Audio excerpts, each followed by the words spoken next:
going on, everyone? We're back out here today working on the old scratch and dent K-swapped MR-2 Spyder, and we got to resolve a little issue we had. So I've never been able to do a real burnout in this car because I have no way to stop the front wheels from rolling to be able to hold it to do a burnout. And since it's a clutch car, you know, you can't obviously operate all three pedals at once, not effectively. So we have Amazon's finest $35 line lock kit, and I'm going to show you how I'm going to install it on this here car here today. And while we do it, we're going to talk about what all happened at the track, how all that went, and what our plans are moving forward, because we do have some plans for the immediate future that we'll get to in this video. So come along for the ride, and let's throw a line lock on this puppy. We have here the $35 Amazon, oh, magnetic box too, look at that, for the $35 Amazon line lock kit. I couldn't believe it. I didn't even know that was possible, but here it is. PQY. A little gnarly in those ports, but hey, what can you expect? Maybe it's been on something before, just saying.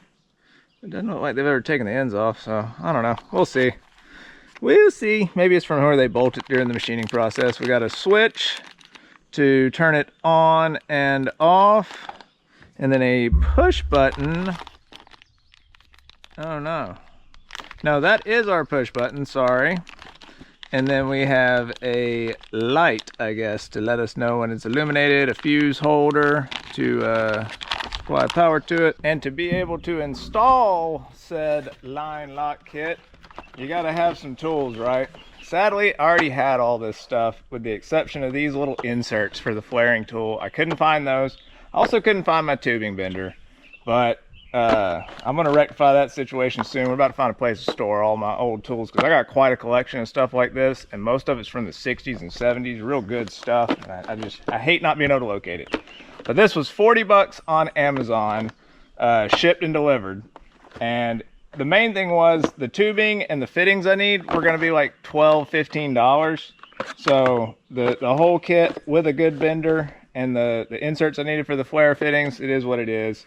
I went ahead and plopped it. I'm not going to include it in the budget because this is tools, but I will include the $12 or whatever for the pipe and the fittings. I got extra fittings though, so I can do other brake lines, and it's just something good to have around. At 40 bucks, I couldn't really see going wrong. This way I'll know right where it's at. If anything happens to it, I still got my good one. So we got that. Also have to have some adapters, some other pieces, and I'll show you when we get to that part in the process. But let's go ahead and get this hood popped and get the cracking on installing the line lock.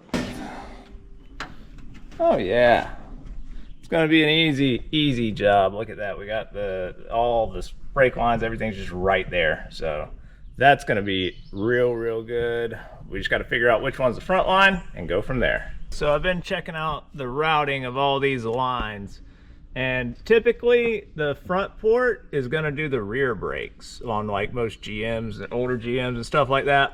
However, I've noticed on this one, this line goes straight to here. Right, so this line goes to here, that's a front right there, and that's a front right there.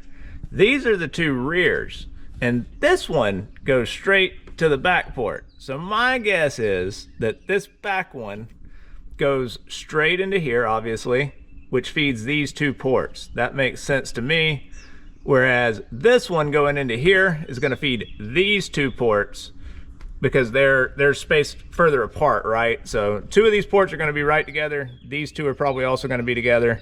So I'm going to just deduce that this is probably the one that operates it. I looked online and on like Spyder chat and stuff like that. A lot of people were confirming that this was the front brake output, even though that's kind of counterintuitive. But I really think it is. That's what I deduced just by looking at it, and I'm gonna go with my gut on this one, and we're gonna go ahead and hook it into this line and see what happens. Now for the mounting, I figure keep it close, right? Gotta keep it below that line. Let's just put it right there or over here, right? I can mount it either one, probably right there. That way I can use that bolt hole that's already there and just mount it right there. Line to there, good to go. Originally, I was gonna try to just cut one side and not use both these fittings, but I'm just gonna cut the one side, take both fittings off, and then use both fittings to make my new line, thus keeping my existing line still good in case I ever have to put it back. Okay. Obviously everything in it's about to flow, so make sure you got something under it to catch it.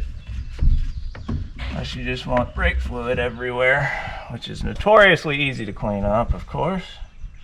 All right, now we can cut this pipe and get our ends off of it. I might have to straighten it a little bit to be able to do it without cutting both flares off, but we'll get there. We've got our wonderful brake line kit here. I think I'm gonna cut it on this part, because see, that's the part that goes in the master cylinder. So that's the one that has the most amount of possible motion. Let's go with it. Let's open up our new cutter. I do have a really good tubing cut. Yeah, we're gonna use our good tubing cutter. Let me grab that. Obviously, there's nothing wrong with this tubing cutter. It just feels kind of chintzy, you know. It weighs all of like an ounce. This one weighs half a pound. It's made by Rigid. It's a good one. I've had it for probably 15 years, I would say. I have some even older than this, but I think this is the smallest one I own. It does down to 1/8 of an inch. Can't beat it. If you're looking for a tubing cutter, one of these good Rigids like this is a good one. Okay, well, no, I'm not gonna be able to cut that one. I'm gonna have to cut this one because I gotta have room to spin my trimmer. So let's do that. Boop, just that easy, perfect cut. And now we get our fittings that we need. These are reusable to a point, by the way. They're not, this isn't like something you have to replace every time. This is the part that makes the seal. Now that we got that, let's get out our fittings and our tubing and our bender. Let's see what the bender looks like. I bet it's gonna look about like the cutter. Like I said, I have a good bender. I even have a good flaring tool. I just don't have the inserts to make the double flare. Oh, it's not bad. It is kind of lightweight. It's aluminum, but it does feel sturdy. It feels a lot better than this. So, I'm still saying a good purchase at 40 bucks. You can get a tubing cutter at Home Depot, Lowe's, something. Just make sure and get you an American made in the USA Rigid, if they still make those. They probably don't. But they did 15 years ago, 20 years ago. All right.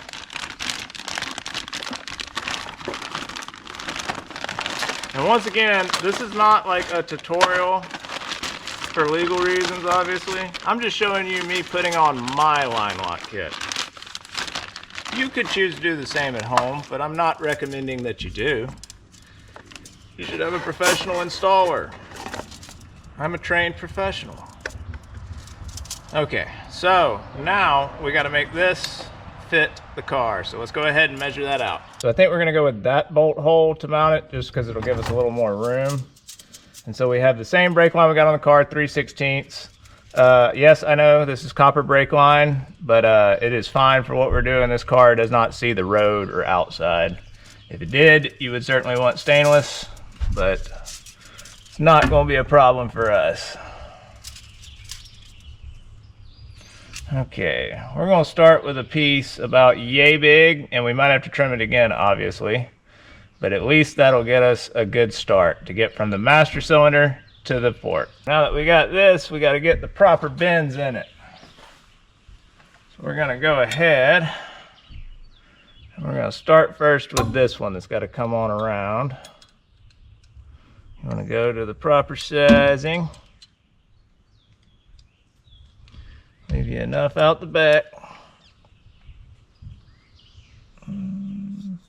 Let's do a little more. Let's go right there. Bend it on over nice, easy, and slowly. I think I'm going to take this one right up to 90 degrees, but no further. All right, so I got my first line all bent up. Not the prettiest thing, obviously, but no kinks or anything like that. And it is going to serve our purpose rather well.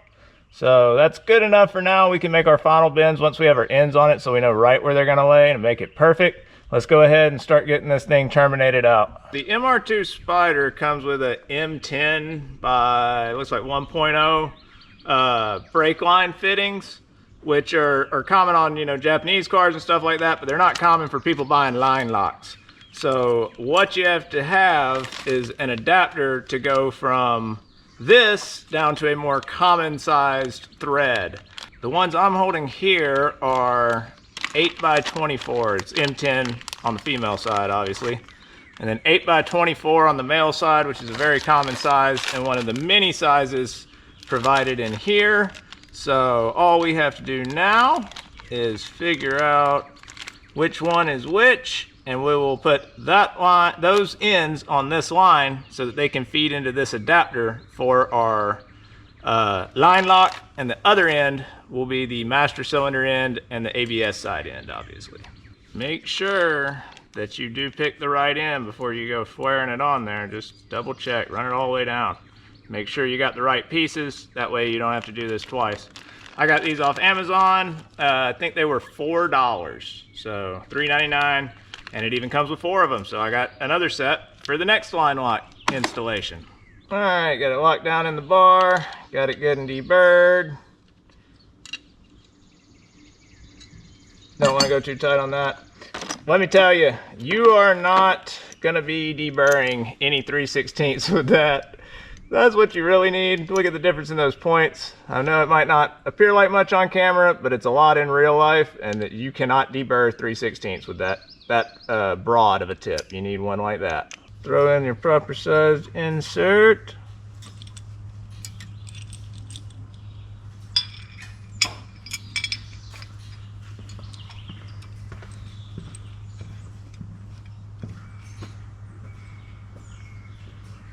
Now I can run that down and I'll have a brand new fitting.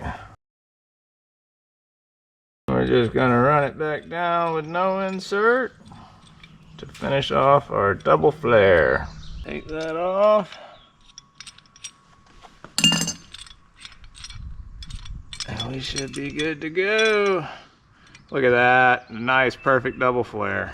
Proper looking end, seals up nicely. That's gonna work perfect, not gonna leak, gonna be good to go. Now we're just gonna repeat that process, but reuse this end for the master cylinder, and we're gonna do the same thing for the other line. Let me get those whipped up real quick, and then I'll show you me putting them on. I got my lines here, both of them made with my metric ends that fit the master cylinder and the ABS control unit, which I'm gonna leave in place for now. Now all I have to do is attach these and we will be good to go.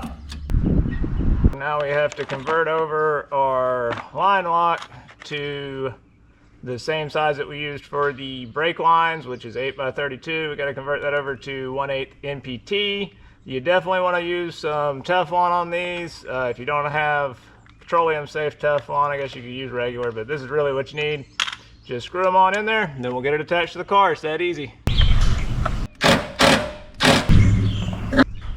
Alright, all connected up, good to go on the brake lines. I went ahead and bled the system with the help of my father. Got everything good to go, and I stuck a prong in here for some power, ran the ground to there, just so that we could turn it on and off. And so that way I can test it real quick without having to wire it up permanently, because we have a bunch of wiring about to go down on this beast in the form of this entire turbo kit that you see here. 35, 84, all sorts of good stuff out here, brand new injectors, the whole nine, everything you need to properly turbo one. And you're gonna see that all in next week's video. As a matter of fact, I'm getting ready to put it on right now, which is why I'm not gonna bring it up on the 2-step and do a burnout for you just yet. I know, you'll have to wait. But the first time you see it, it will be nice and turbocharged, and it won't be but a week or two. So you can hold out. Let's go ahead and back it on down. Make sure everything's good brake-wise. It feels good now. And we'll connect that wire and see if it actually holds it. Ben, you got it in there? Yeah. All right, you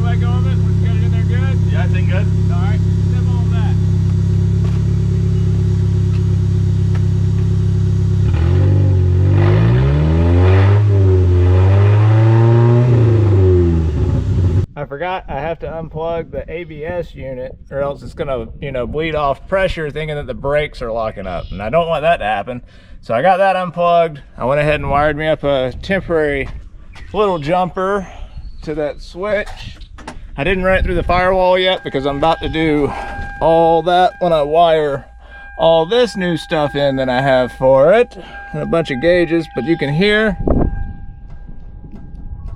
we got clickage. So let's go ahead and give it a shot. As you saw in the previous clip, it did not work. Now, I don't think it's because this solenoid is bad. That is a possibility. I wouldn't put it past it as a cheap Amazon solenoid, but I think it's more to do with this ABS block and how all this is routed. So what I'm gonna do is I'm gonna put this back the way it was, straight to that port, and I'm gonna put this solenoid right here on this line, which runs to this wheel right here.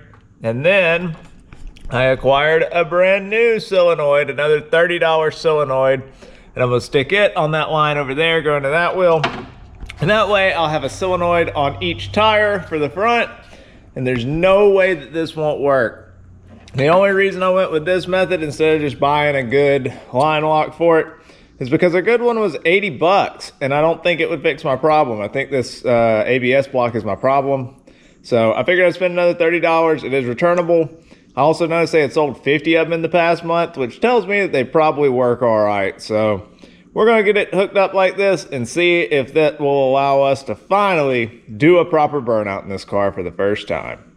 So I finally have a solution. These right here are garbage. They are no good, they do not work. I have tried 2 different brands. If it's shaped like this, don't buy it. It's just my word of advice. I went ahead, I installed 2 of these as you saw previously. It still didn't work. So I went ahead, I dropped $65 a slice on these, which are just it's like a knockoff of a B&M. It's made by Jegs, but it's an exact copy of like a B&M roll control, which is a good one that I had used before, so I knew that these would work. They're also directional, you know, they're labeled in and out. Just many reasons why these look a lot better than that POS. And just stay away from this. It's just gonna make your life miserable.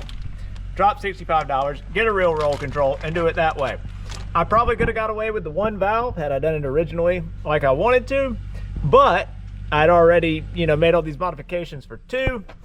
And yeah, so I was kind of stuck there. In reality, I should have taken this out, put in just a straight 4 block, and just ran straight master cylinder to the to each brake line, and done away with all the ABS system, because this is a drag car, so I don't need ABS. It's really just added weight, but we got it now, so we're keeping it. If you do want to keep ABS, if you got like a, I don't know, a street strip car or something like that, I guess it would be good to have ABS. I'll probably be glad I have it one day. It doesn't weigh that much. But this is how you have to do it if you want to keep your ABS and keep it functional. The way this is set up is that, as you see, the line coming out of both of these just goes straight to the cylinder. So off of the ABS pump to the roll control, your solenoid here, straight out to the wheel cylinder. If you do it that way, you're post ABS pump, right? So you can lock the cylinder without telling that pump that you've done so. Therefore, you can lock up the front brakes without triggering the ABS, and everything still works happy and healthy. So hopefully that will allow me to still have some ABS when I'm not doing a burnout, and everything else will work fine. So let's go ahead, now that we got some good valves on here that I think are gonna work with some new brake lines, let's go ahead, put this thing on the tripod and see if we can do a burnout.